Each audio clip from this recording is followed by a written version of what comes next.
بسم اللہ الرحمن الرحیم۔ السلام علیکم معزز طلباء کرام، آپ سب کیسے ہیں؟ آج ہم نور الانوار کے سبق نمبر 266 کو پڑھیں گے۔ آج کے ہمارے سبق کا عنوان ہے استعارہ کے حوالے سے کچھ ضروری باتیں۔ آج کے ہمارے سبق میں ہم استعارہ کے حوالے سے کچھ اضافی معلومات حاصل کریں گے جو بظاہر کتاب کا حصہ نہیں ہے، اور اگر ہے تو بہت اجمالاً ہے، تو کچھ چیزیں جو ہمیں فائدہ دے سکتی ہیں وہ ہم یہاں پہ ذکر کرتے ہیں۔ اصل میں عبارت میں چونکہ جو ہم نے گزشتہ سبق میں عبارت پڑھی تھی ابھی تک کی وہی استعارے کی ہماری عبارت ہے، تو اس میں استعارہ باقسامھا کا لفظ آیا تھا، تو اب اس لیے استعارہ کی اقسام کا ذکر مناسب سمجھا کہ وہ ہم کر لیں، تو تاکہ یہ کنفیوژن دور ہو جائے کہ استعارہ اور اس کی اقسام سے کیا مراد ہے۔ تو اصل میں استعارے کی بنیادی طور پہ 4 قسمیں ہیں۔ ایک ہوتا ہے استعارہ بالکنایہ، ایک ہے استعارہ تصریحیہ، اور ایک ہے استعارہ تخیلیہ، اور چوتھے نمبر پہ استعارہ ترجیحیہ۔ اچھا، استعارہ بالکنایہ یہ ہے کہ ایک شے کو دوسری شے کے ساتھ دل میں تشبیہ دے کر مشبہ کے علاوہ تمام ارکان تشبیہ کو ترک کر دیے گا، اور استعارہ تخیلیہ یہ ہے کہ مشبہ بہ متروک کا کوئی لازم مشبہ مذکور کے لیے ثابت کر دیا گیا ہو، تو یعنی مشبہ بہ متروک کا کوئی لازم مشبہ مذکور کے لیے ثابت کیا گیا ہو۔ ان دونوں کی مثال یہ کہ انشبت المنیۃ اظفارہا کہ موت نے اپنے پنجے گاڑ لی۔ اب اس مثال میں موت کو درندے کے ساتھ تشبیہ دی گئی ہے، اور مشبہ یعنی موت کے علاوہ باقی تمام ارکان تشبیہ مشبہ بھی ہے، وجہ شبہ ادات تشبیہ ہے، یہ ترک کر دیے گئے، لہذا یہ استعارہ بالکنایہ ہوگا۔ اور اظفار چونکہ ناخن یہ جو مشبہ بھی یعنی درندے کے لیے لازم ہے، ان کو مشبہ یعنی موت کے لیے ثابت کیا گیا ہے، لہذا یہ استعارہ تخیلیہ ہوگا۔ اور استعارہ ترجیحیہ یہ ہوتا ہے کہ مشبہ بہ متروک کا کوئی مناسب مشبہ مذکور کے لیے ثابت کیا گیا ہو، جیسے اولئک الذین اشتروا الضلالۃ بالہدی فما ربحت تجارتہم وما کانوا مہتدین۔ اب یہ اللہ تبارک و تعالی نے منافقین کے استبدال دلالت بالہدی کو خرید و فروخت کرنے والوں کے معاملہ کے ساتھ تشبیہ دی ہے، اور مشبہ کے علاوہ تمام ارکان تشبیہ کو ترک کر دیا گیا ہے، مگر چونکہ نفع اور تجارت جو مشبہ بھی متروک کے مناسبات میں سے ہیں، ان کو مشبہ یعنی منافقین کے استبدال کے لیے ذکر کر دیا گیا ہے۔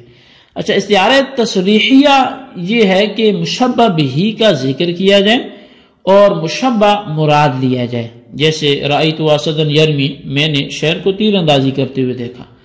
اب اس مثال میں مذکور اگرچہ مشبہ بھی یعنی اسد ہے، مگر مراد یعنی رجل شجاع مراد ہے، مراد مشبہ ہے، اور اس پر قرینہ کیا ہے؟ تو قرینہ لفظ یرمی ہے، چونکہ جو حقیقی شعر ہے وہ تو یہ تیر اندازی کا کام ہی نہیں کر سکتا۔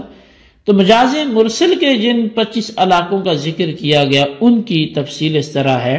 نمبر 1، سبب کا اطلاق مسبب پر، یعنی سبب بول کر مسبب مراد لیا گیا، جیسے کہ بارش یہ ایک سبب ہے سبزہ کے اگانے کا، تو اگر کوئی شخص کہے کہ رعینا الغیظ، تو اس میں اب اس نے سبب بول کر مسبب مراد لیا ہے کہ غیظ تو ظاہر بارش ہے، اور مراد یہاں سے بارش نہیں ہے، کیونکہ بارش کو تو نہیں چرایا جا سکتا، چرانے کی چیز یعنی سبزہ اور گھاس ہوتی ہے، بارش تو نہیں ہوتی، لہذا بولا سبب ہے، مراد مسبب ہے۔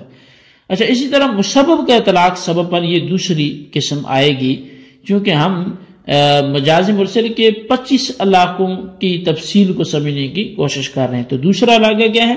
مسبب کا اطلاق سبب پر، یعنی مسبب بول کر سبب مراد لیا گیا، جیسے امطرت السماء نباتن میں نبات مسبب ہے اور بارش اس کا سبب ہے، بس اس مثال میں نبات مسبب بول کر بارش سبب مراد لیا گیا۔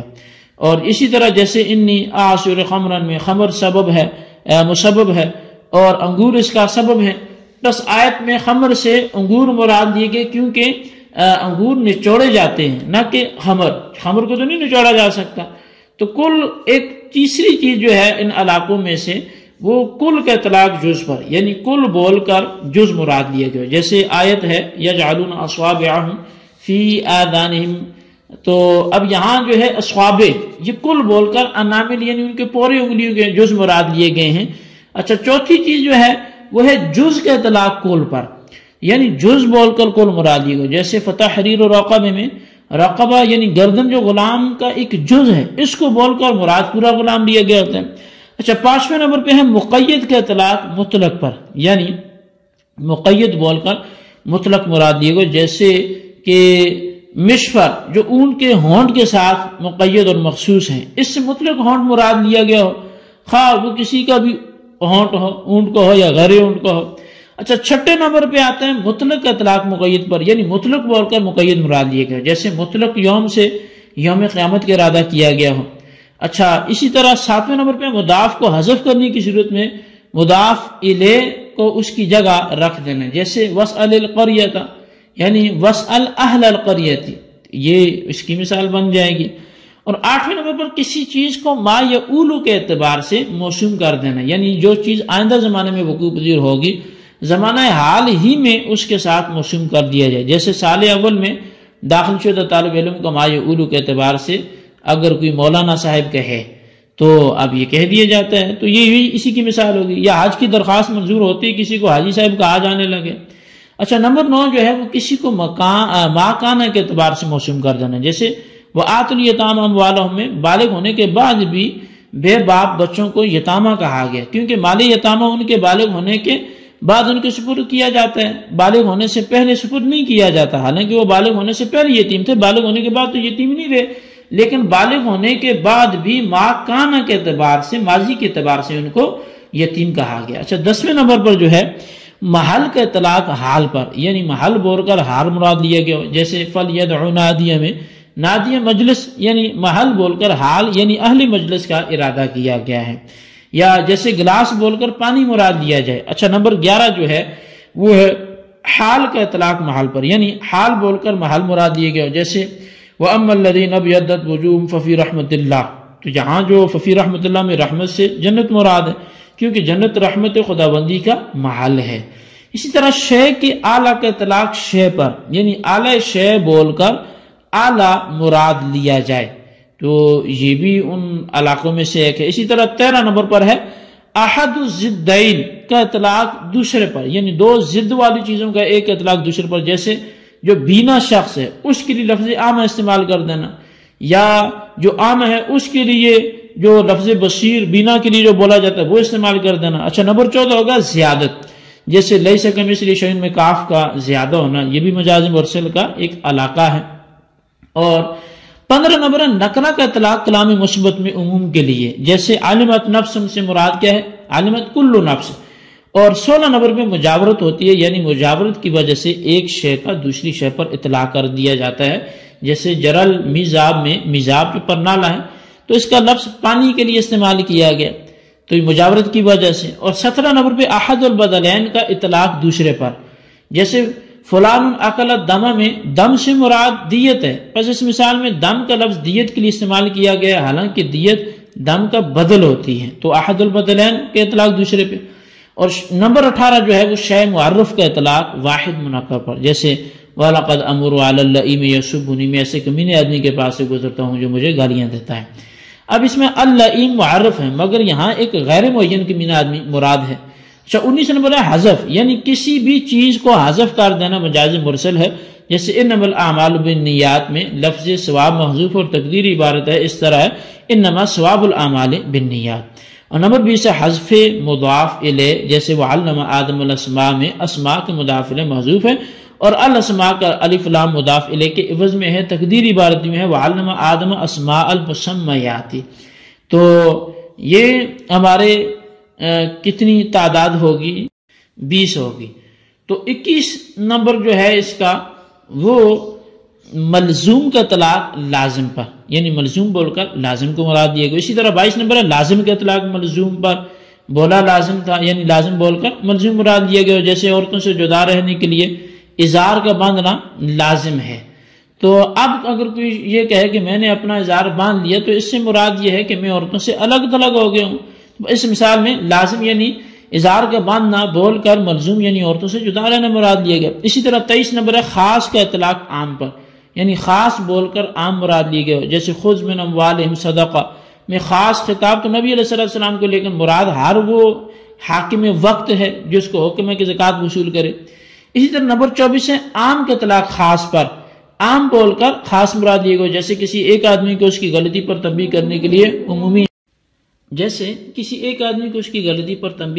لیے عمومی طور پہ کہہ دیا جاتا ہے کہ آج کل لوگوں کو کیا ہو گیا کہ وہ فلاں غلطیاں کرتے ہیں. اب اس خطاب میں اگرچہ عموم ہے لیکن مراد ایک مخصوص آدمی ہوتا ہے. پس اس مثال میں عام بول کر خاص مراد لیے گئے. اچھا، مجاز کے یہ 24 علاقے ہیں اور ایک استعارہ کا علاقہ تشبیہ ہے، کل ملا کر 25 ہو گئے. یہ خیال رہے کہ یہ تعداد استقراء کے ذریعے بیان کی گئی ہے، یعنی یہ اپنے تتبع ہے جس کی جتنی پہنچ ہو، ورنہ اس میں کمی بیشی بھی ممکن ہے. تو یہ جو چند باتیں تھی آج کے حوالے سے، مجاز مرسل کے حوالے سے جو 25 علاقے بیان کیے گئے کہ مجاز مرسل کے جن 25 علاقوں کا ایک ذکر کیا گیا تھا اجمالی، تو ان کی تفصیل کر دی گئی. اس طرح استعارہ کی اقسام جو 4 تھی ان کو ذکر کیا گیا. آپ ان کو دہرائیں، ان کے تعریفات، مفاہیم، امثلہ کے ساتھ اس کو آپ نوٹ کریں، بالخصوص ان سوالات کے جوابات ہیں. سوال نمبر 1 یہ ہے کہ استعارہ کی کتنی قسمیں ہیں؟ کوئی سی 2 کی تعریفات تحریر کریں. اور سوال نمبر 2 یہ ہے کہ مجاز مرسل کے جن علاقوں کا ذکر کیا گیا ان میں سے کوئی سے 12 بما تعریفات لکھیں. اللہ تبارک و تعالیٰ سے دعا ہے جو کچھ ہم نے پڑھا سنوں نے یاد ہے اسے یاد رکھنے کی توفیق نصیب فرمائے. آمین بجاہ النبی الامین صلی اللہ علیہ وسلم.